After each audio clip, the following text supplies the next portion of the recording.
aí nessa gravação, mas eu vou colocar aí parte 1. Aqui agora é a parte 2. A gente já temos aqui os nossos animais lindos e fofos. Fofuchos. E tem uma coisa.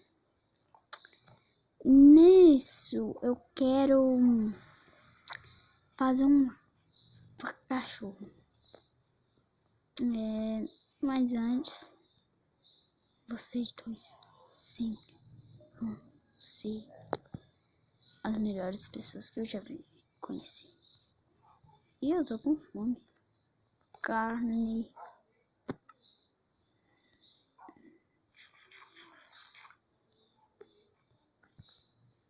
Correndo. Eu vou mostrar o pandas pra vocês. Vocês só viram um panda. Que foi no primeiro episódio. Agora vocês vão ver nesse terceiro episódio os pandas de Madagascar.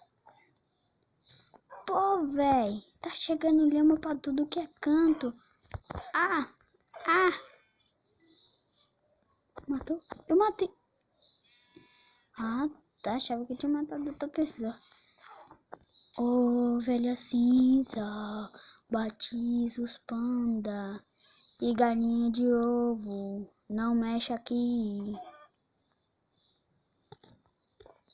Pronto. Vamos com isso. Deixem aí qual vai ser o nome desse cachorro fofo.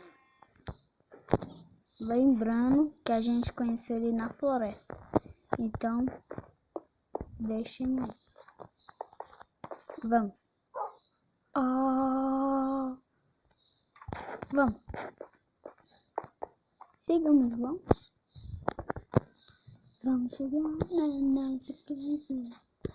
Avistar o tempo da mamacita que eu vou me durar. E vocês, seus gatos, por que estão fazendo isso aqui? Não é rebelião de gatos. Vamos entrar em casa onde seus irmãos estão.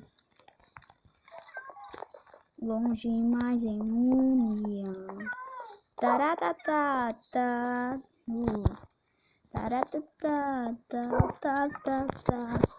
Muito obrigado, gente, por terem assistido o vídeo.